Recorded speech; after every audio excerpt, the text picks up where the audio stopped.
Professor, muito boa tarde, prazer em estar aqui.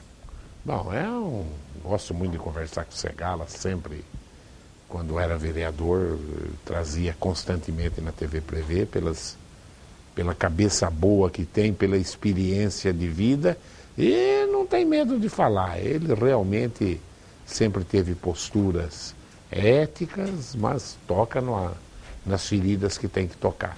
E volta aí, ninguém nunca nem imaginava que o Segala ficaria de suplente. Era um nome prefeitável na época e a gente acho que até que a Câmara hoje é boa, mas perdeu muito não tendo Segala lá desde o início, um homem ligado a leis, toda uma vida como promotor, como professor de universidade, e tudo que o Brasil precisa, pessoas éticas, honestas, que cumpram sua obrigação e não tem medo de assumir posição. Como é que foi, depois de ter gostado do palco de vereador, você que só frequentava palcos jurídicos antigamente, e ficar esse tempo sem, Segala? Em primeiro lugar, muito obrigado pelas suas gentis palavras, seu coração generoso que me vê assim. Mas, na verdade, Duda, eu já estava conformado com a situação, acreditando que nós iríamos chegar no final do mandato sem nenhuma decisão a respeito daquele processo de cassação que os vereadores estavam envolvidos, quando, de repente, para minha surpresa, veio a notícia de que o recurso que eles haviam interposto lá foi considerado intempestivo e, portanto, aquela liminar havia sido cassada. Não é? Você se recorda que nós votamos por um mês na Câmara, logo em seguida eles conseguiram essa liminar e nós saímos, eles continuaram, e eu acreditava. A nossa justiça eleitoral demora para tomar decisões e muitas vezes, quando toma as decisões, já não tem mais tempo, né? Já é depois de terminado o mandato. Eu achei que era mais uma vez isso que iria acontecer. Então foi com surpresa que eu retornei, mas é como eu disse, não é? Eu fui entrevistado e perguntaram, você chega aqui, você tem que carregar a bateria de novo, né?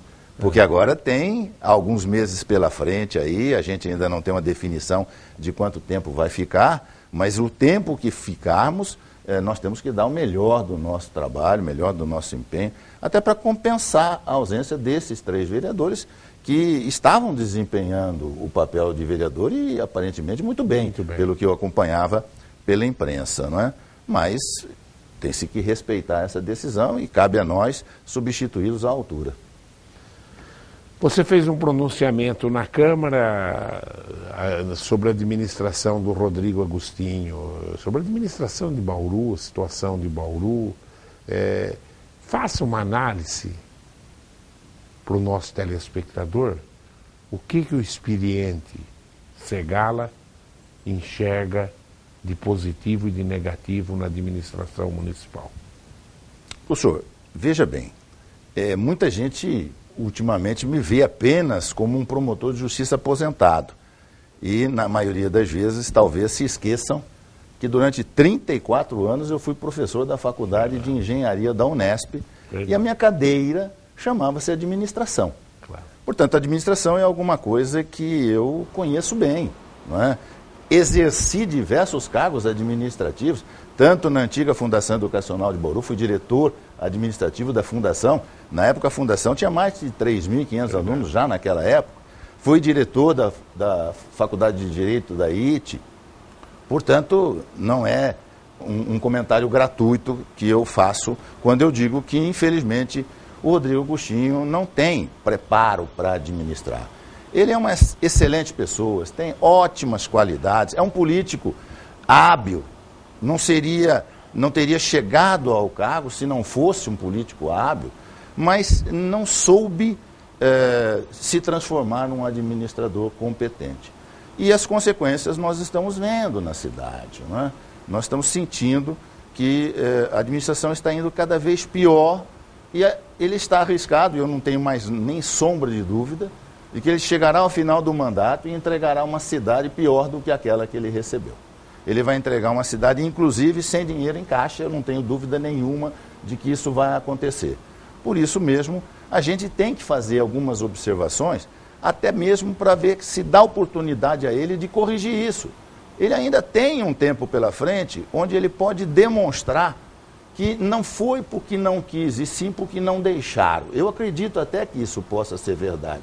Os compromissos que ele firmou para poder chegar ao poder acabaram talvez tirando dele a liberdade de fazer aquilo que ele poderia fazer ou teria condições de fazer. Acreditando nisso, eu comecei na segunda-feira passada, é que o tempo de tribuna é muito curto, não são 10 minutos, passam voando.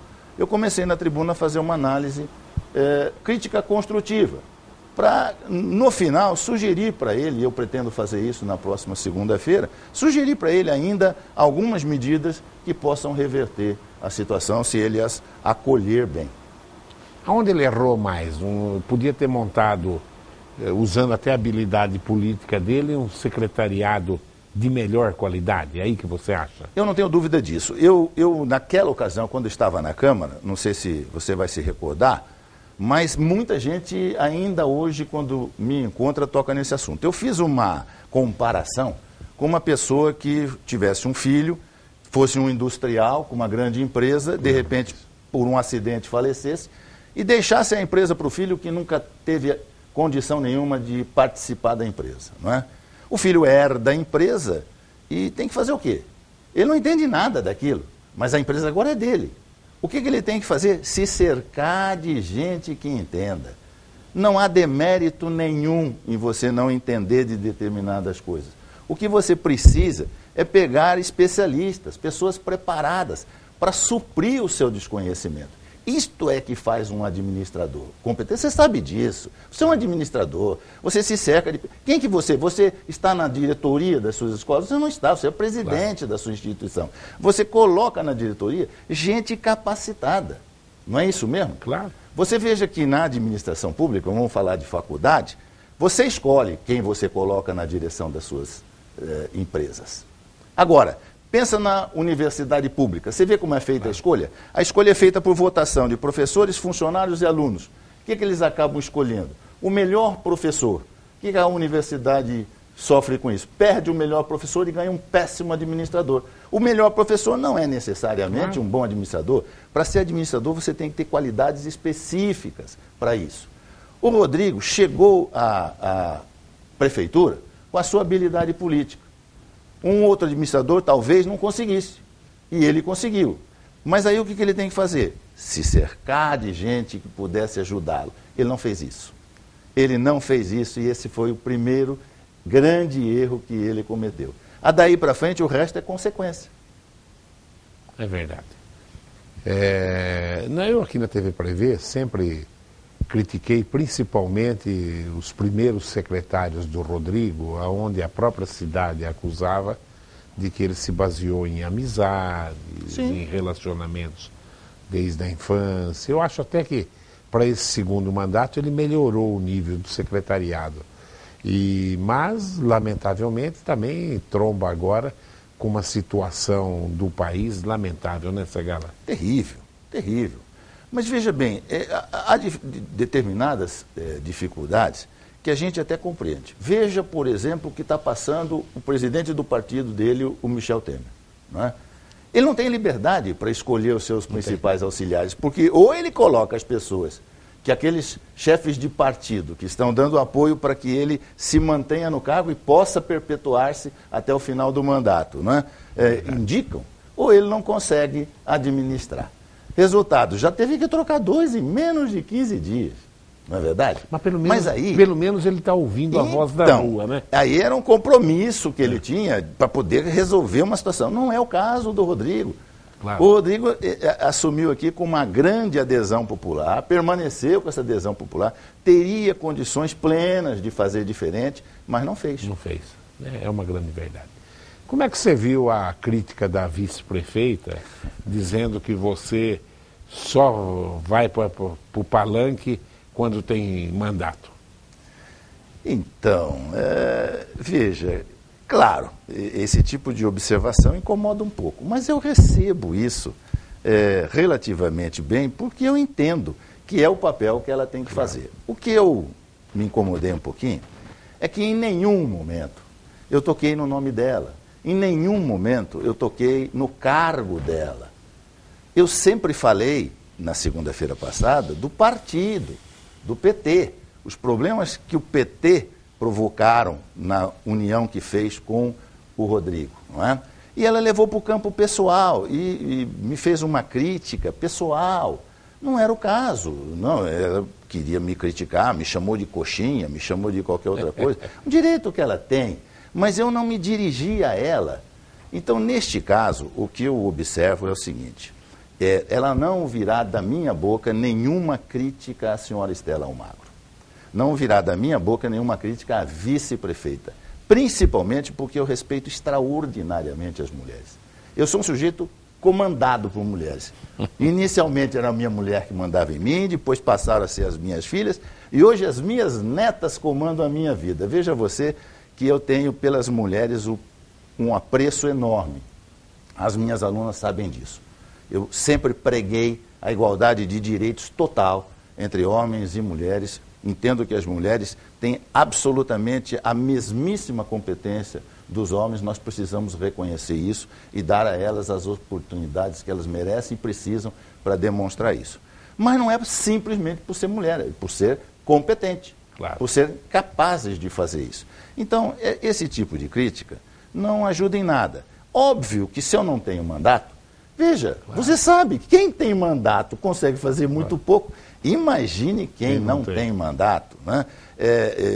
E eu nunca fui uma pessoa de procurar visibilidade pública. Você deve ter notado, deve ter ouvido notícias aí.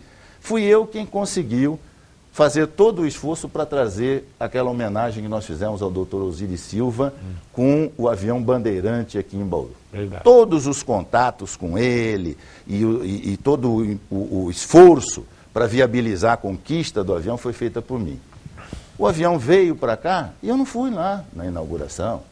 Por quê? Porque o que eu queria era o avião aqui. Eu queria homenagem, estava sendo feita. Eu não preciso aparecer. Eu estava satisfeito com essa conquista. Isso aí, para mim, é que é importante. Eu nunca visei, nunca busquei essa visibilidade pública, né? Às vezes, no cargo de vereador, ele é consequência, não tem jeito. Você tem que aparecer, claro, evidentemente, porque você está envolvido nisso. Claro. Mas fora daí, não há por que eu ficar procurando transparência, né? É verdade.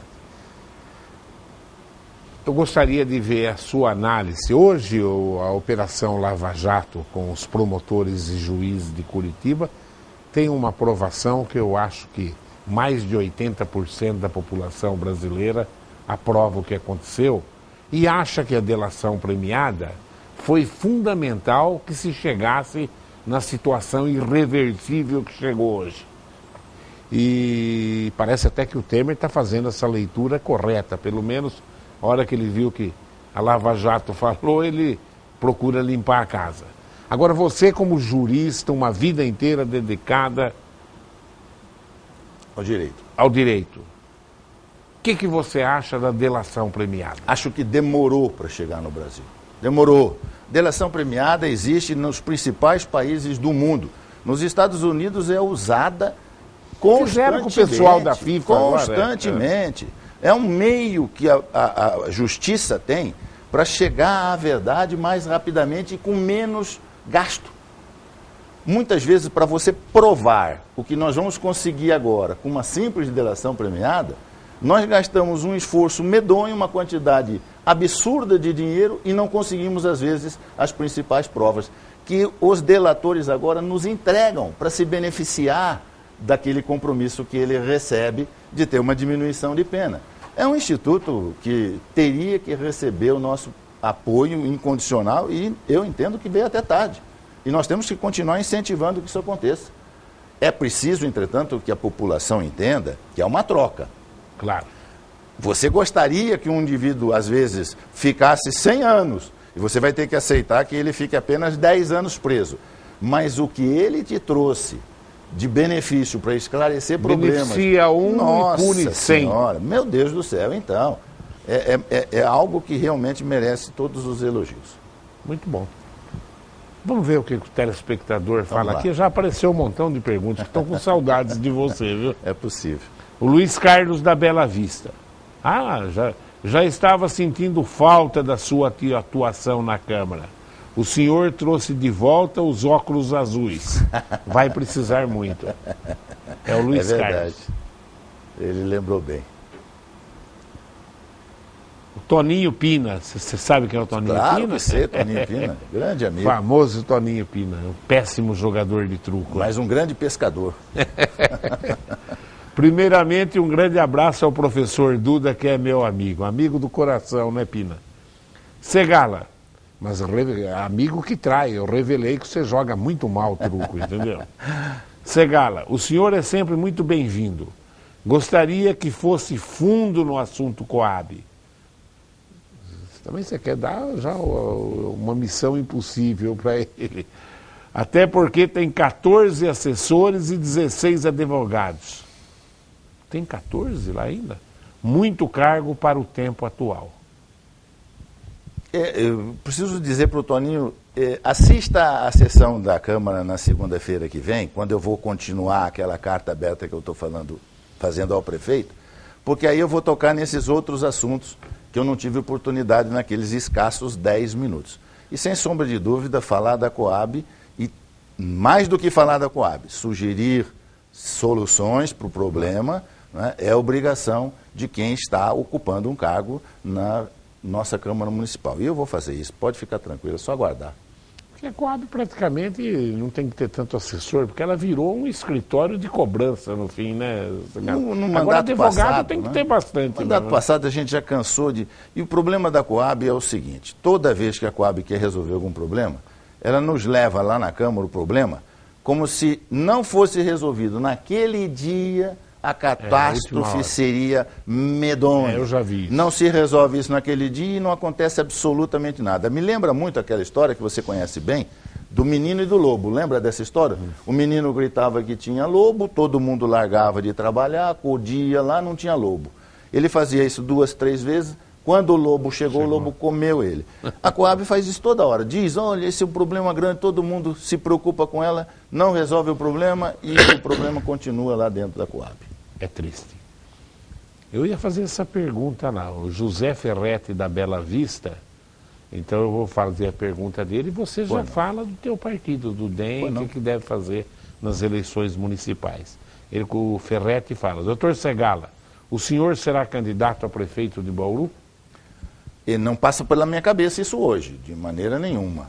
Aliás, eu já estava conformado em tentar ver se eu aproveito um pouco da vida, porque são 68 anos só trabalhando, né? Eu precisava ter um pouco de dedicação à família e a mim mesmo, né?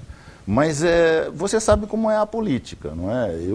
Eu preciso, se aparecer gente capacitada para trabalhar por Bauru, que ame a cidade de Bauru e que se disponha a fazer aqui o que é necessário, esse é o problema de Bauru. As pessoas que ocupam um cargo aqui em Bauru, elas fazem o que é bom para elas, para o partido delas. Esquecem que estão lá para trabalhar pela cidade, pela coletividade. Se aparecer alguém, vai ter o meu apoio, não vou ser eu que vou querer disputar com essa pessoa, não. Agora, o problema é saber se vai aparecer e, de repente, quem sabe, não é? O teu partido sai com um candidato a prefeito? O meu partido tem um candidato a candidato, é um pré-candidato.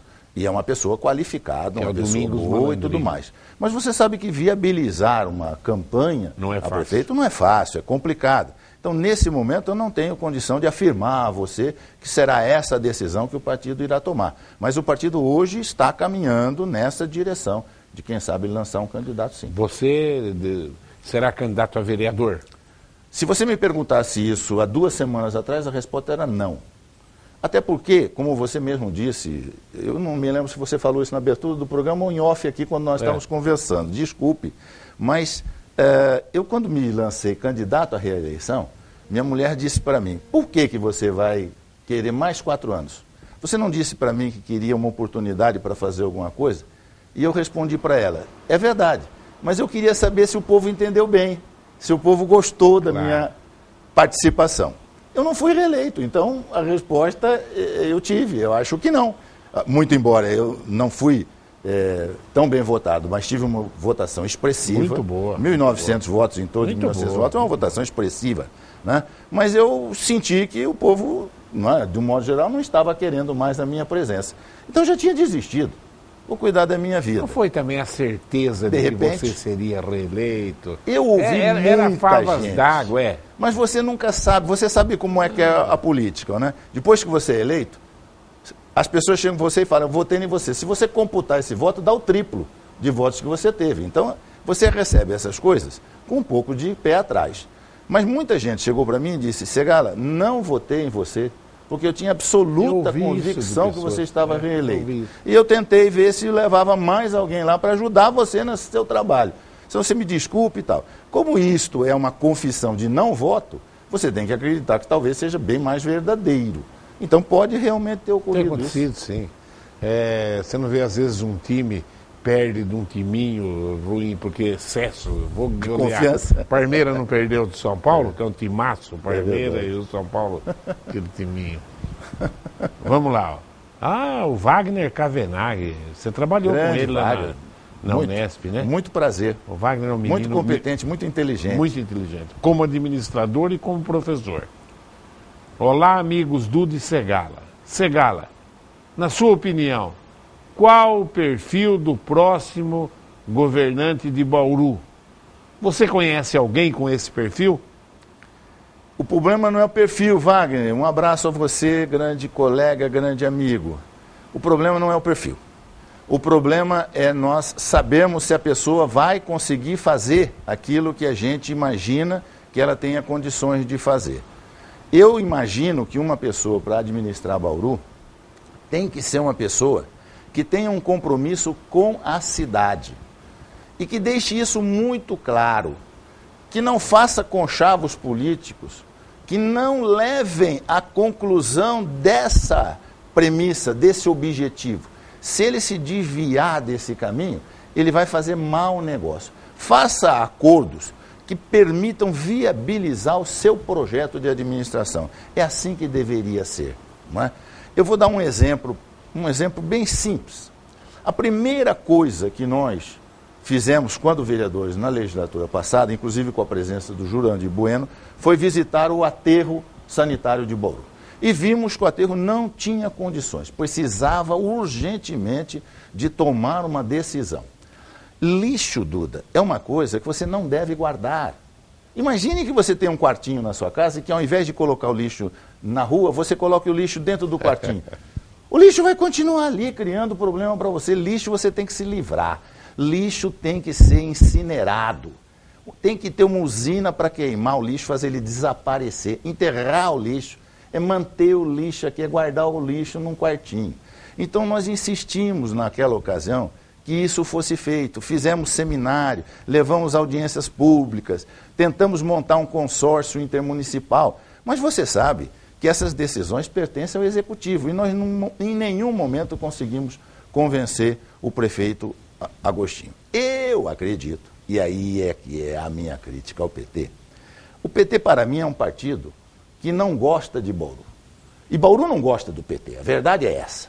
O PT não é que não gosta de Bauru, o PT não gosta do Brasil, não gosta de São Paulo, não gosta de Bauru. O PT gosta do poder. Da Suíça também. O PT gosta do poder. Então o PT faz qualquer coisa para chegar ao poder. Eu acredito que o PT, não estou dizendo ninguém dentro do PT, o partido deve ter falado, Agostinho, não mexe em lixo que lixo fede, Agostinho. Larga para lá. Vamos fazer esse asfaltinho casca de ovo na periferia, porque é isso aí que vai dar voto. E nós vamos nos reeleger, vamos ficar mais 4 anos no poder. E ele ouviu esse canto da sereia. O asfaltinho que ele colocou está detonando inteirinho. Eu passei aqui no entorno da TV Prevê, você deve passar aqui com frequência. Tem ruas asfaltadas que você não encontra o asfalto. Não existe mais. Já virou terra de novo. É um asfaltinho tão sem vergonha e nem chegou à totalidade, ainda está faltando muita coisa. Só que aqueles que receberam o asfalto naquele momento, durante o tempinho que ele durou, deram para ele essa esmagadora votação que ele teve na reeleição. E ele ficou mais 4 anos no poder. Como não tem mais 4 anos pela frente, O que nós estamos vendo agora? O pessoal está abandonando ele. Agora você vai ver, aqueles que defendiam ele com unhas e dentes vão começar a criticar. Já estão começando. Vocês já estão percebendo isso. Já estão começando a criticar terrivelmente, porque não vale mais a pena colar a imagem no prefeito Rodrigo Agostinho, porque ele está se desgastando, a imagem dele está ficando ruim agora. Então, aquelas pessoas que eu chamei de puxa-sacos e que são mesmo, né? Aqueles aduladores, bajuladores, que cercavam ele e que davam a ele uma massagem no ego, estão gradativamente o abandonando, vão abandonar mais ainda. Eu lamento isso, mas ainda há tempo, Rodrigo, ainda há tempo, dá para reverter esse jogo. Isso daqui fica como um aviso, eu concordo plenamente com o Marcos Eduardo Monteiro. Mas como você está chegando agora, ele fala de Bauru num termo vídeo monitoramento. Eu acho um absurdo, parece-me que a polícia militar tinha tudo o esquema pronto, só falta os aparelhos. Eu até gostaria de ver o doutor Segala preocupado com esse vídeo monitoramento. Mas não tenha dúvida, não é só o vídeo monitoramento. A Câmara está discutindo agora, começou a discutir essa semana passada, iluminação. Foi a primeira coisa que eu fiz quando subi na tribuna 8 anos atrás, praticamente. Foi a primeira, é só buscar os arquivos, os anais lá da Câmara, que você vai ver que o primeiro que tocou nesse assunto, por conta das discussões que nós já travávamos lá na Senag, da qual eu, inclusive, sou hoje vice-presidente, fui presidente da Senag, tenho uma participação intensa lá na Senag, discutimos terrivelmente a situação caótica que nós vivíamos com a iluminação em Bauru. 8 anos depois, o problema persiste. No que resulta isso? Em insegurança. Insegurança provocada pela escuridão, insegurança provocada pela falta de vigilância. Quantos crimes são esclarecidos justamente porque você vê a imagem das pessoas? A polícia não consegue estar presente em todo lugar, Duda. A polícia não consegue ficar na porta da minha casa, na porta da sua casa, na porta da casa do Samuel, de ninguém. Qualquer um de nós corre o risco de ter um problema dentro de casa. A polícia chegará em seguida, porque nós vamos chamá-la. E aí, para ela esclarecer quem é que fez isso, se você tiver uma câmera de vídeo, a polícia identifica a pessoa, sabe onde. A polícia é bem organizada. A polícia de Bauru é muito boa, Duda. Polícia de Bauru, nunca deixei de elogiar a polícia de Bauru enquanto promotor de justiça.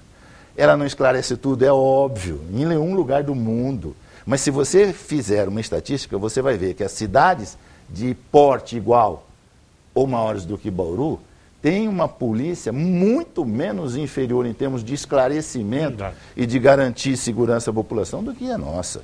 Então, e com uma câmera vídeo ainda, monitoramento precisa ser instalado em Bauru, sim. É prioridade. Vê se você pode pedir isso para o Luiz Cláudio da Vila Falcão. Ele disse que a comunidade da Vila Falcão faz um pedido. Vê se você poderia encaminhar para a Secretaria de Obras que tampe 2 buracos com manta asfáltica, pois no dia 11 e 12 haverá quermesse na São Benedito, que fica na rua Sabadino Spectore, quadra 4. Os buracos vão ficar no meio da quermesse. Eu vou fazer uma confissão aqui. Eu vou fazer isso com o maior prazer, mas vou fazer uma confissão. No meu primeiro mandato, eu fiz muito poucos requerimentos. E eu vou explicar por quê. Na verdade, o que é o requerimento que o vereador faz? É um pedido ao executivo para que ele tome uma providência. Ora, evidentemente que essa providência tem que ser tomada mediante uma programação. Você não consegue tampar um buraco aqui num bairro e tampar outro buraco num bairro totalmente distante desse. Você tem que fazer uma programação para tampar todos os buracos desse bairro e depois poder ir para o outro. Então, em tese, a administração, se fosse competente, teria já essa programação. E qualquer pedido que viesse contrariando isso, atrapalharia. Então eu evitei, acreditando que eles tivessem isso. Depois eu percebi que não tem. É uma bagunça. Eles atendem aquilo que é solicitado. Eles deveriam atender o munícipe. O munícipe deveria telefonar, porque o munícipe é o dono dessa cidade. É ele que colocou o administrador lá no poder. Ele tem todo o direito de ser atendido e de cobrar, mas infelizmente ele precisa que o vereador faça isso, porque o vereador também se beneficia de depois falar para ele, tá vendo, atendi você, coisa desse tipo. Eu me recusava a fazer isso.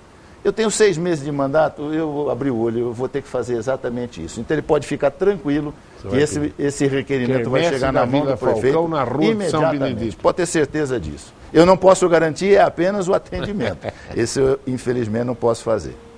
Acabei de apagar 3 perguntas pedindo para você ser candidato a prefeito aqui, viu? 3 seguidas aqui, agora vamos ver. Boa tarde a todos. Segala, dê uma força para trazer a Esquadrilha da Fumaça para o aniversário da nossa cidade. Acho que já pedi para todo mundo. Tiburcio, Fernando Tiburcio. Com o maior prazer, aliás, desde a minha infância, que eu acompanhava a Esquadrilha da Fumaça aqui em Bauru, era uma das coisas mais gostosas da gente ver, naquelas evoluções no céu bauruense.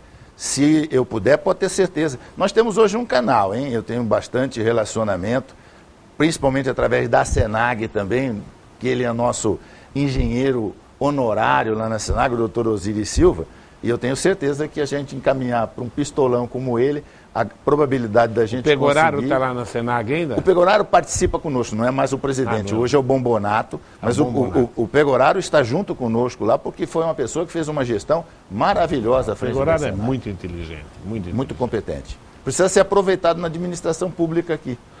Prefeito que ouça isso. É verdade, é verdade. O Pedro Valentim pergunta: concordo com o senhor quando afirmou que o vereador tem que somar, dar sugestões e participar. No entanto, a principal função de um vereador é fiscalizar. E a atual Câmara Municipal está fazendo muito pouco. Por exemplo, nada de fiscalização no caso Lacom, merenda escolar e reforma da Praça Rui Barbosa. O senhor pretende mudar essa realidade? Pedro, você me conhece um pouco. Você sabe muito bem que no meu primeiro mandato fui eu que sempre insisti para que essas coisas fossem investigadas a fundo. E eu já expliquei isso inúmeras vezes. Um instrumento de verificação é a SEI, porque a SEI tem força, ela tem poder. Ocorre que eu não sei por que razão a palavra SEI na Câmara Municipal causa urticária. As pessoas não podem ouvir isso porque elas ficam temerosas. Temerosas do quê? A SEI vai mostrar ou que está tudo certo ou que está errado. A SEI não tem compromisso de provar que está errado. De repente está certo. O que precisa é fazer uma investigação a fundo. E isso é papel da Câmara, de fiscalizar, como ele bem observou. Então, eu vou insistir nisso. Pode ter certeza absoluta que vou insistir. Todo o assunto que merecer vai ter em mim a propositura da instalação de uma SEI. SEI é nada mais, nada menos que um inquérito que o delegado faz na polícia. Quando o delegado faz um inquérito, é para descobrir o quê? Descobrir o problema que existiu em relação até para defender a imagem do administrador, é exatamente. É para defender. Até isso, até provar que realmente não merece essa observação crítica que se faz. Para esclarecer. Concordo plenamente. Ellen Maria, a mãe do Thales, que foi seu aluno. Ah, brilhante. Você sabe quem Thales. é? Sim, sei. Ligou para a TV promotor Prevê de para justiça. dizer que é muito bom revê-lo e lhe deseja sucesso. Muito obrigado. Se for candidato a prefeito, quatro votos você já tem. Já teve 4 aqui. Está vendo? Preciso conquistar o seu, então. Tá fácil. Quem que é o Thales? Você quer falar dele? O Thales é um promotor de justiça hoje em Minas Gerais, competentíssimo, menino brilhante. Foi um dos meus melhores estagiários. Provoca ciúmes nos meus outros estagiários que dizem que eu paparicava ele com mais preferência, mas ele é muito inteligente. O Ticão do Parque Viaduto, você sabe quem é o Ticão também. Sim, claro. Ticão fez uma festa lá no Dia das Mães que foi um sucesso, viu? Ele é uma liderança lá. Ele é uma liderança. Lá no Parque Viaduto não tem para ninguém. Ele pergunta: quando a prefeitura comprou a estação rodoviária, deve ser a ferroviária, ele fez imprimiu. Foi um dinheiro mal investido? Não foi não. O dinheiro foi mal investido porque eles não fizeram nada. Já tinham ter aproveitado aquele patrimônio lá muitas vezes. Há muito tempo, tem muita coisa que pode ser instalada ali, com investimentos relativamente pequenos. Não sei por que aquilo foi comprado e abandonado. O erro não está em comprar. Bauru precisava preservar aquela estação. Aquilo não é só histórico. Aquilo é um prédio maravilhoso. Você é um homem viajado. Você já foi muitas vezes à Europa. Você sabe que os principais prédios são prédios multicentenários, prédios de 100, 200, 300 anos, mas que foram muito bem construídos e são muito bem conservados. Não tem quase nada aqui em Bauru que tenha a construção da qualidade da nossa estação. Então você vai falar em demolir a estação? De jeito nenhum. Você tem que aproveitar a estação. Só que ela ficou praticamente parada, abandonada. Então, aí nesse caso, o dinheiro não se justificou. Mas que a compra se justificou, na minha opinião, não tenho dúvida nenhuma. Mas um absurdo ainda não ter dado uma finalidade para absurdo, aquilo, né? Um absurdo, incompreensível. Incompreensível. Fizemos visitas, filmamos tudo lá dentro, mostrando as condições. Não é difícil. Pede ajuda, esse é o problema do prefeito. Pede ajuda, prefeito. A Senag ajudaria tranquilamente a desenvolver projetos aí de aproveitamento de graça, pode ter certeza. O Marcos Eduardo pergunta: Dude vereador, boa tarde. Doutor Segala, na primeira passagem pela Câmara, o senhor levantou a situação dos imóveis parados. Isso mesmo. Os elefantes brancos. Principalmente o imóvel da rua Antônio Alves, antigo Guedes de Azevedo. Como está a situação hoje? Como é o nome dele, por gentileza? Marcos Eduardo. Marcos, quero me dirigir diretamente a você para dizer uma coisa. Se há uma coisa nesse momento que estaria justificando a instalação de uma ceia aqui, que talvez até resultasse na cassação do prefeito por improbidade administrativa, é isso. Porque nós nos empenhamos, eu e o vereador Roque, na ocasião, trabalhamos e produzimos uma lei absolutamente necessária, porque isto é uma exigência constitucional. Está previsto na Constituição que os imóveis que não contribuem para o desenvolvimento da cidade merecem e devem ser eliminados através do processo conveniente de desapropriação. Pois bem, essa desapropriação se chama desapropriação sanção, justamente porque é um castigo. Todos os imóveis que não fossem recuperados, a prefeitura poderia desapropriá-los através desse instrumento que permite o pagamento em mais de 10 anos. A prefeitura não fez absolutamente nada. Toda vez que o prefeito toma posse, o que ele jura é cumprir a lei. Isso é um juramento, por quê? Porque isso faz parte das obrigações do prefeito. Prefeito que não cumpre lei tem que ser cassado. A lei foi feita para ser cumprida, senão não faça a lei. Então, revogue a lei. Não concorda com a lei? Revogue a lei. Por que ele faz isso? Medo. Medo. Medo das consequências das pessoas depois não apoiarem no caso de se candidatar, coisa desse tipo. Pensa na carreira eleitoral, na carreira de político, e não pensa na cidade. A cidade não pode conviver com esses imóveis abandonados. Isso é antro de, inclusive, criminoso. Produz agora a dengue, a zika e tudo mais. Imagina o estado que está um imóvel desse, abandonado há tantos anos, e tantos outros no centro da cidade. A Avenida Rodrigues Alves tem prédios de 6, 7 andares abandonados, Duda. A Rodrigues Alves é a principal via nossa aqui, tirando as Nações Unidas. Evidentemente que tinha que ter sido tomada uma providência. Nada disto foi feito. Pode ter certeza que vou cobrar. Você voltou com vontade, viu? Achei que você está melhor que eu falei para você, ainda, viu? Recarrega a bateria fica nova. A bateria fica nova, né? Então, de repente, você chega entusiasmado. O problema todo é eu não saber quanto tempo fico lá. Essa é a dificuldade, porque eu tenho medo. Mas eu tenho medo de começar uma coisa aí agora e depois largar a coisa no ar, eles voltarem, os vereadores que foram caçados, de repente conseguem aí de novo outra liminar. Essa insegurança é a mesma que está passando o Michel Temer, que está obrigando ele a fazer esses acordos espúrios aí, não é? Porque é complicado. Não é o meu caso, não vou fazer acordo com ninguém, pode ficar tranquilo. Se eu ficar uma semana, fiquei, se eu ficar 15 dias, fiquei, se eu ficar até o fim do ano, ótimo, se eu me candidatar e for eleito, pode ter certeza que vou com pilha nova. Segala, o que você gostaria de falar mais para o nosso telespectador? Que não deixe de continuar assistindo a TV Prevê, porque essa é a verdadeira tribuna. Eu tive 10 minutos na cama, precisei avisar o prefeito, espera que eu vou continuar. Aqui não, aqui você tem tempo, muito embora eles nos avisem que o tempo já estourou há um bocado de tempo, né? A gente continua tendo a sua boa vontade aqui. Claro. Aqui é o local correto para a gente poder, de público, conversar com os nossos munícipes e prestar contas da nossa atuação. Muito obrigado pelo convite. Eu que agradeço. Seja bem-vindo. Muito obrigado. Vamos torcer para a sua reeleição. Eu acho que agora você vai. Também você tem que sair de santinho na mão, né? E é um vereador, como outros vereadores da Câmara, eu acho a Câmara atual muito boa. E outros vereadores, o Segala tem estrutura total para ser um.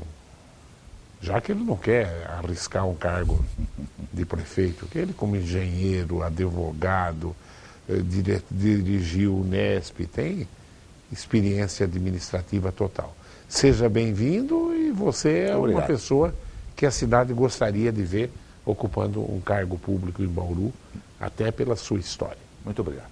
Eu agradeço a sua audiência, continue ligado aí nos horários alternativos da TV Prevê. Tchau.